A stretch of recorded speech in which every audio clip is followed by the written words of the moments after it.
Thank you for joining me today, Glenn. I'd like to start out by asking you a little bit about, working with a new team. So let's say that you're a CEO, a president, a GM, and you've just moved to a new company and you've inherited a team. How do you go about assessing that team?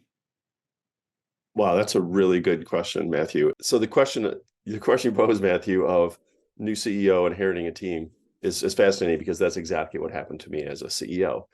It's different now for me because now I'm working with CEOs and their leadership teams, coaching them through the metronomics process. And I have this little speech that I always have whenever I start with a new client. I don't even tell the CEO prior to this, but on that first morning, I will tell the team, great, congratulations, you're embarking on this journey. It's a multi-year journey, that of growth. We're growing the company together. And one of the things I said is like, this might not be this team, speaking to the CEO and their leadership team, but I said, as we go through this process, every other team I've worked with over multiple years, the team we end up with 1 year, 2 year, 3 years down the road is not the same team that's in the room today. Mhm. And of course, they all kind of look at me and go, why?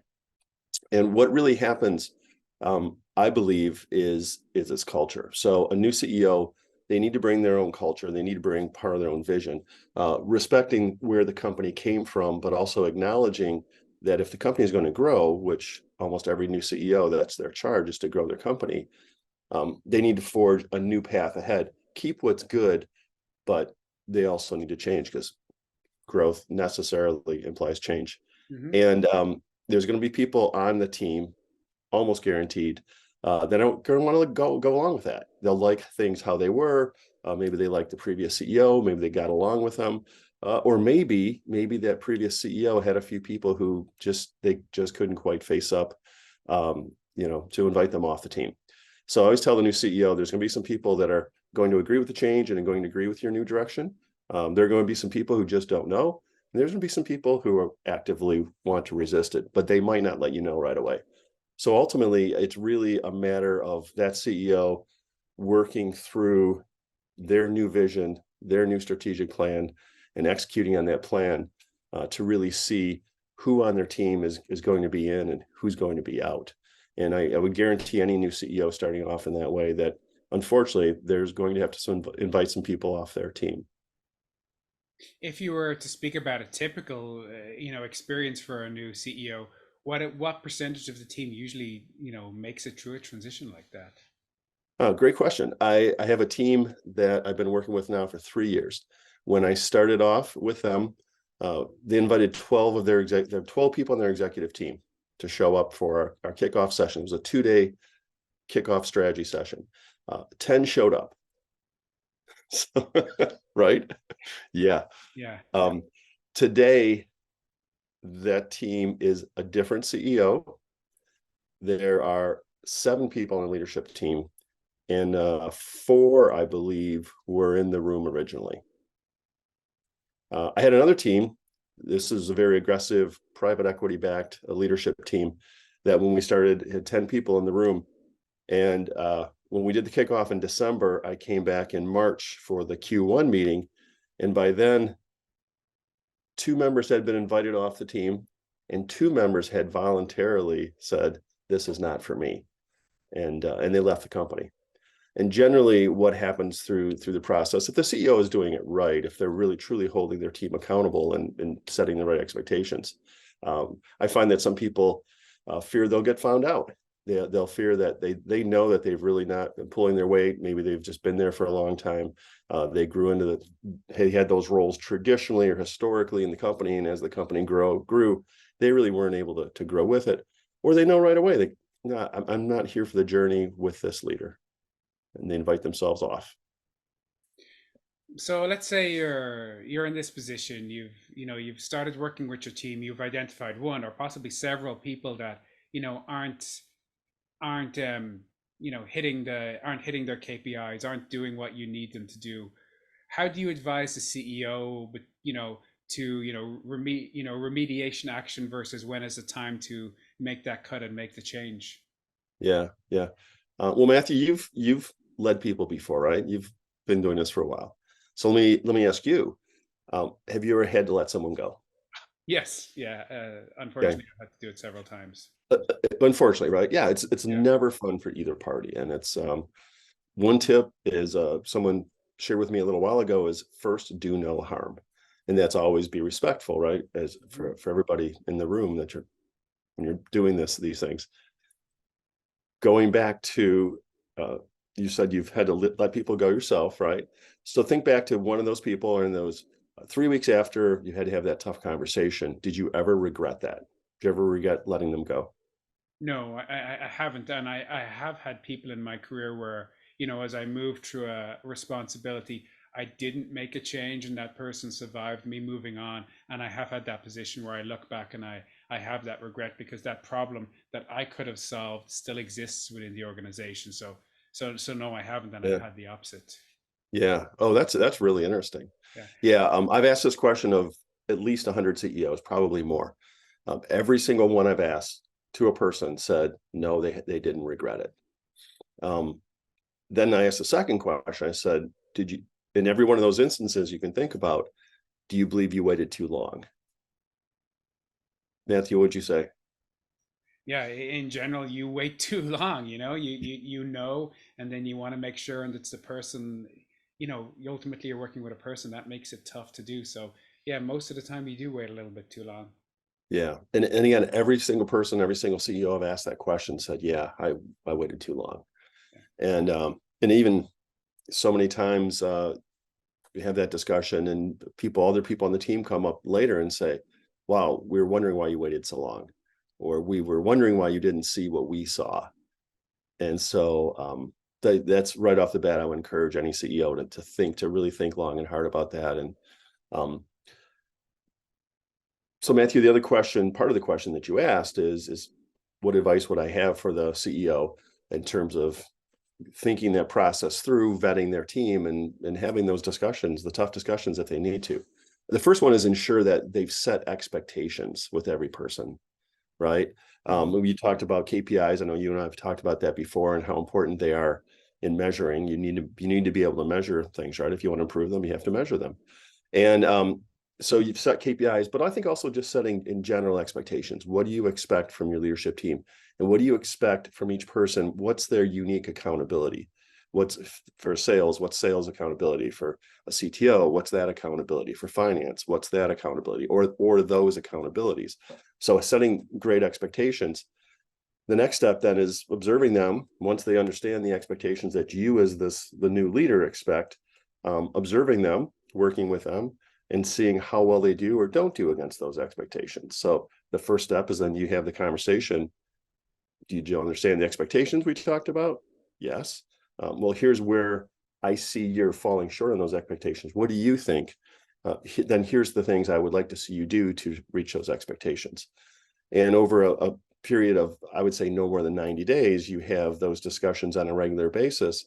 And if at the end of the 90 days, the person is not meeting the expectations that you've clearly set for them, that they've understood, and you've had the coaching discussions talking to them about how they're not meeting them and what they need to do to meet them, and they're still not doing it, then I think that's the time that you have the conversation like this is just isn't going to work out. And I use those very specific, the 30-day, 60-day, 90-day, to be very prescriptive and frankly not to let it go too far. Yeah.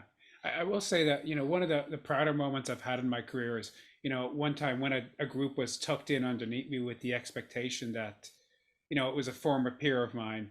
This group was not performing, so it was tucked in underneath me with the expectation that I let this peer go, helping that peer figure out what the right job that they could do, set this right set of expectations, and have them move back into a performance stage in their career is one of the prouder Oh moments yeah, I've had. that's great. That's great when you're able to work it out like that. Yeah. Yeah, it's we're all good people. And what an A player on one team could easily be a C player on another team and vice versa. So just because a person doesn't match the expectations that you need for a role in your company to match your culture that goes along with your vision as a CEO doesn't make them a bad person. Yeah. It just means for that seat at that time, they're not the right person in that seat. Yeah. they might have an amazing set of skills that can be used in another way, or a subset of skills you just need to trim it down and let them do what they're really good at. Yes, absolutely. Yeah. Yeah, and I think a mistake many leaders make is someone who's really good, and maybe this person you mentioned, they're a real performer, individual contributor, very technically skilled. We'll keep promoting them, Hmm. thinking, well, they can teach others that, or they can coach others. Sales leader, this happens with salespeople all the time. You take your best salesperson, promote them to a sales leader, and they fail miserably. Why? Because they're a great salesperson. They might not be a great leader. Yeah, And I think and when that happens, that's on us as leaders. yeah.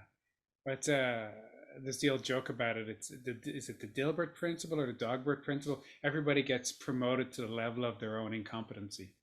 Yes, exactly. It's true. Right. Matthew, I just had a session this week with a client down in Tampa, and we were working on scorecards for the leadership team. And I find many times that the concept of scorecards is one for many business people is very abstract. Hmm. We have job descriptions. We don't have scorecards. And I don't know about you, Matthew, but every job description I've ever had in my career has been 2 or 3 pages of blah, blah, blah, blah, blah, Yeah. blah. Well, scorecards are something that I've really come to embrace as a business coach working with my clients on. And I find if I refocus CEOs and leadership teams from thinking about business to thinking about sports and say, the football game you just watched the other day, there was a scoreboard, there was individual statistics on all the players, and everybody there, everybody on the internet, the players themselves, everybody knew in real time how well they were doing, right? Because talk about KPIs and metrics and to measure their performance for their role, their specific accountability on that field. And in business, we don't do that at all. We really struggle with that. And we have conversations with people as leaders that talk about, well, I feel you might not be doing the best job, or I think. And what I really like doing is encouraging my teams to build scorecards, which the top 3 to 5 accountabilities for that specific role, sales, finance, technology, whatever it might be. And then clearly laying out for each of those accountabilities, what are some of what's a measurable for each accountability? How can we measure success in that? And then using that as a touchstone for any kind of coaching conversation, and having the person rank themselves against those accountabilities once they've bought into the expectations, which is important. They need to understand them. Having them rank themselves numerically on each one of those points, and as a leader, rank them numerically. And then we sit down and we compare. We compare our numbers. And if we have a difference in those numbers, we talk about why and what's the expectation. Sometimes the leader's expectation is not correct. And so we have that conversation between the leader and the employee. And then we talk about a coaching plan about, is there more training needed, or here's the things that should be doing versus this. Because how many times did we hear, like, you're not doing what I expected you to do, or you're not doing what I expect. So make those clear, write them down, numerically rank, and then compare notes, and then have the conversation. Yeah. So you Because talked about having 3 to 5 metrics, and you talked about, the individual and the leader going away to rank them separately. Of those 3 to 5, how many of them would you think typically would be subjective? I'm a big fan of objective metrics, but when people do serve on leadership teams and they have general responsibility, there does need to be some subjective metrics. So of that 3 to 5, how many would you expect to be subjective? that's a really good question, Matthew, to say on a scorecard, if we're ranking, how many of them would you expect to be subjective? And I always go to say, I think you can measure anything, but it could be a subjective ranking, right? What is it, the Hawthorne effect? Where was that famous study? It was back in the 60s, something about lighting in an office. But basically, this study found that when people feel they're being watched or measured, their performance increases. And so I would submit that even if a measurement is subjective, that just knowing I'm being measured on it makes me focus on whatever that activity is. Hmm. So potentially it might not be an output number for the metric of the KPI. It could be an activity. Yeah. And one example I used, I was once doing a presentation in a WeWork, and it was in the common area, and the WeWork person at the front desk was sitting there. And surprisingly enough, this was a 30, 35 business owners and entrepreneurs. And the WeWork employee was the only person at the desk, was the only person that could state all the core values of their company at that time, which I thought was fascinating. Secondly, I took the example because someone challenged me. He's like, well, how can you measure something? I said, well, okay, how about, the person at the front desk? That's how do you measure their performance? And they're like, yeah, exactly. I said, well, Claire, her name was Claire. I said, what if we asked Claire to measure smiles per hour? And we asked Claire to write down, just make a little hash mark for every time a person came in, if she could get them to smile, write that down, right? You could say, well, that's a subjective measurement. She's self-measuring. But I guarantee you, when Claire starts doing that, she's going to increase her smiles per hour. Yeah, that's a very good point. So as you work with these teams to establish these 3 to 5 metrics, one issue that I've had doing that is people come back with 12 metrics. Well, here are all the things that I do, and they're all essential for these reasons. Have you had much challenge getting people to really focus and see the core of their role? Yeah, you ask a really good question because it is difficult. So many times, you mentioned, right, they come back with 12 metrics. And I've seen many times when I ask people for, if they have a dashboard, right? Do you have a finance dashboard? Do you have a leadership dashboard? And they say, sure, we do. Let me hang on a second.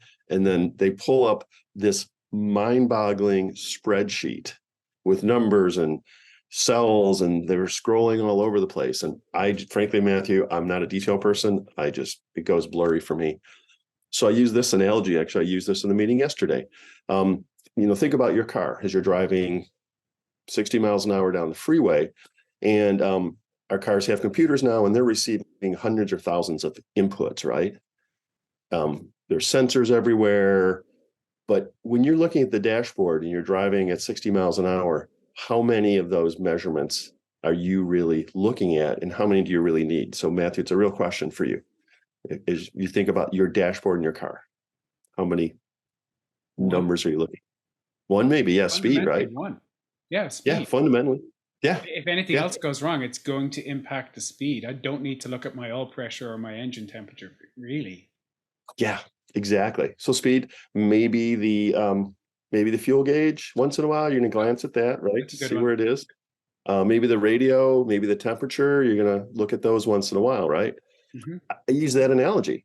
And right, you can drive an automobile hurtling down the freeway, and yet you only need a few metrics to understand. Now, there's another set of, what if the oil light does go on? What if the temperature light goes on? Well, you have a warning light to warn you. So that's a secondary set of metrics.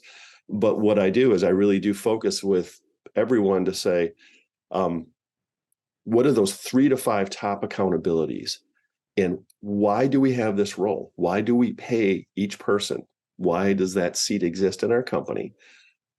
Then what are the activities that we would expect them to be engaged in? And what would then be the metrics as an output of that? So I always say sales is a great, why do we have a salesperson? You're like, oh, to sell.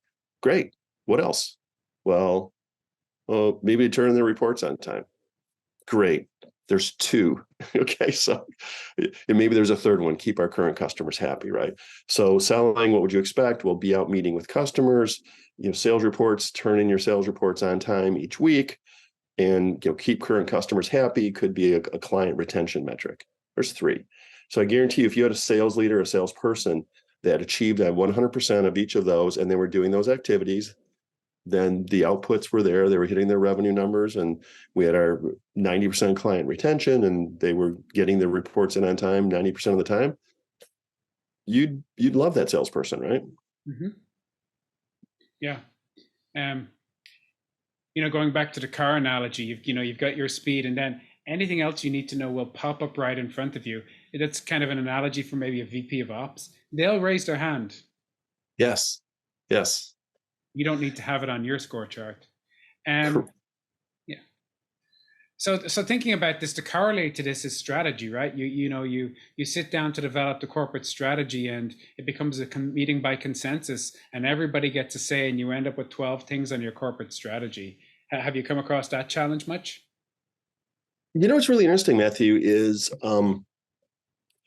so you use the word consensus, and that's another thing in my coaching with CEOs and their leadership teams, is that we don't always arrive at consensus. Yeah. And one of the things it's a really important for a leadership team is the concept of weighing in to buy in. Yeah. And I'll tell leadership team at the end of the day, I want you to debate and discuss an issue, but at the end, we can't have 12 initiatives towards a strategy. 3 to 5, preferably 3. Why 3? Most of us can't remember more than 3 things at one time. And if they're priorities or if they're important, how do we know which ones to focus on if there's 12 of them? So we need to keep it simple. And to your point, there could be some differing viewpoints within the leadership team. So as a CEO, the CEO needs to be really strong at ensuring they've listened to each person. They've got to, the people have got to weigh in. There's strong discussion. And at the end, if there's not complete consensus, which I find many times you engage healthy debate and discussion with a strong leadership team, that's the key. They will arrive at a consensus or something pretty close to that. But ultimately, it's really up to the CEO if there's not complete consensus to make that decision. But then it's up to every member of that leadership team before they leave the room to buy into that decision and support it and commit to it. And if they don't, and I'll tell them this, you should leave through the same door. I always like to say, well, there's because my meeting room has 2 doors. And I say there's 2 doors. One is where the team goes through, and the team is 100% committed to every decision made in that room. And if you're not, you should leave through the other door because you shouldn't be on the team. Yeah. It's great to disagree in the meeting while you're in the room, but once you leave that room, you fully support the decision. Yes. Yeah. Yeah. And how many meetings have at many companies end with the meeting ends and then someone stops by someone else's office and says, "What did you really think about that?" Yeah. Not a good team or not a good meeting. Yeah. Not an effective communication flow. Right. Yeah. Yeah. Well, many times I think as leaders, we're just trying to get to a decision. We're just trying to get through. And I've also seen so many times where a leadership team isn't strong enough. There's fear in the room, and they don't want to speak up, especially if there's a leader in the room or CEO who's very strong-willed and opinionated and feel they need to be the smartest person in the room. People won't speak up. They didn't get a chance to weigh in, therefore they don't buy in. I shared this. I don't know if you ever heard this acronym, a CLM. CLM stands for career limiting move.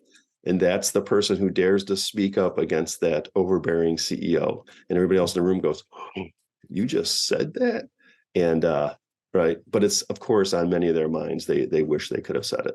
Yeah. That's Sorry. Go Sham ahead. meetings where you go into it and the decisions are already been made before you go into the meeting to make the decision. They're worse than not having the decision made. Everybody knows it's a sham meeting, and it just tells you so much about what's going on. Yeah. Yeah. Yeah. And that's not really a team, right? Yeah. Yeah. And so it's a lot of what I do in my coaching is really to build, work with CEOs so that they themselves, I always tell a CEO, you should speak last. Ask questions and listen. That's something I observed in my career. I really admired the leaders when I would sit in meetings, and generally they were a little older, seemed wiser. They would generally be a little quieter during the meeting. They would ask questions, good, thoughtful questions, and then they would speak at the end. And when they spoke, everybody would go, "Wow, that's right," because they spent more time listening, probing, informing their opinion versus being the person who just felt they had to be the smartest person in the room and talking a lot. Yeah, that's interesting. That's a good point. So we've talked about when a new leader starts and riding the ship, getting the team all pulling in the right direction, getting the right team in place. But Mhm. sometimes for a new leader, you come in really energized, and it can be slightly easier to do that at the start. But over time, things can drift off, or less of Mhm. a focus on KPI, or behavior starts to slip. What do you say to CEOs? How do you work with them to make sure that they keep that ship as trim and as tidy and going in the right direction? Matthew, that's a really, really good question because that happens all too often to many CEOs. And the my best advice, and this is what I work with all my clients on, is begin with the end in mind. And that is set the direction that you want to take the company. Hmm. And when I say set the direction, you've probably heard the term big, hairy, audacious goal. Yeah.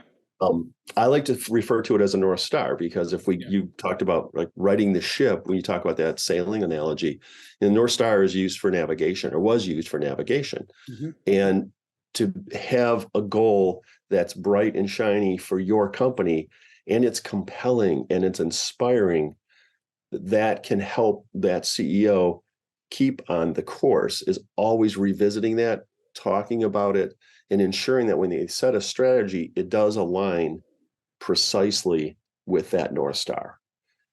And if they begin with the end in mind, have that, build that North Star, and then build their strategic and executional plan all the way down to today, then they have the diligence to keep the meeting cadence of strategic planning, which I would submit is a 3-year goal, a 1-year goal, and then quarterly. So setting plans, executional plans that are increasingly detailed for each step, that helps keep them aligned.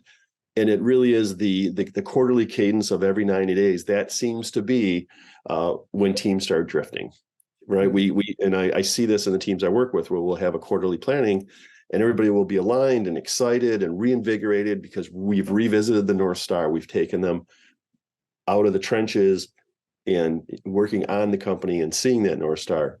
And then sure enough, when we show up 90 days later, oh, some people have drifted, like, oh yeah, oh, that's right, that's right. And we get them reinvigorated, get them back on course, and then on to the next step and the next step and the next step. It's really exciting to see. Yeah, no, it's that's a whole nother topic again, setting that vision, setting that North Star. It's such an important role for the leader. Yeah, it's to me, it's the number one. It's critical is having the North Star, building the plan aligned to it, and then really the accountability, um, respecting the process and staying with the process, because so many leaders are entrepreneurial, squirrel, Oh my right? gosh, Big yeah. idea.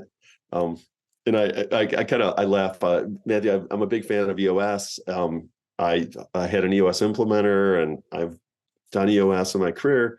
But some of the things I talk to CEOs who have drank the Kool-Aid around, I'm a visionary, and one of my accountabilities is big ideas. In so many companies, Matthew, I work with, they don't need more big ideas. They have too many. They just need one really, really good idea, and they usually already have it.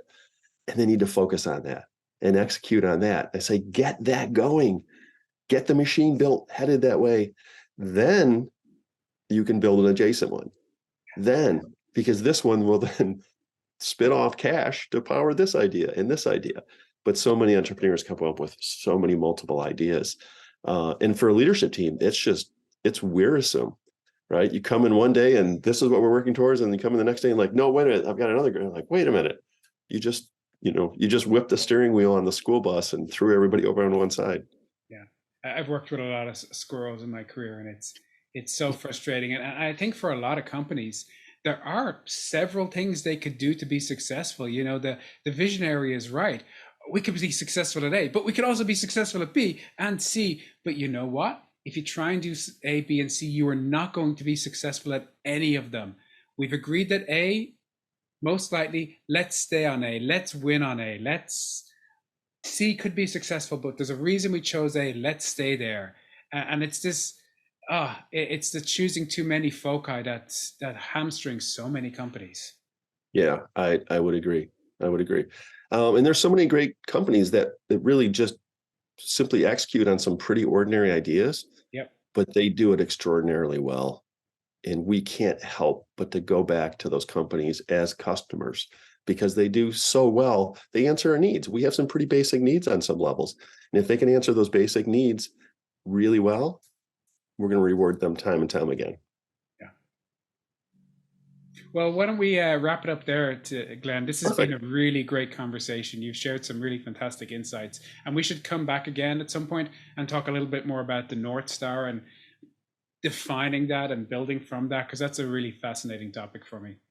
Yeah, I would love that, Matthew. That, as you could probably tell, I get very passionate about that subject. Yeah. Well, Yeah, thank you. great. I really appreciate your time. Thanks. Yeah, thank you.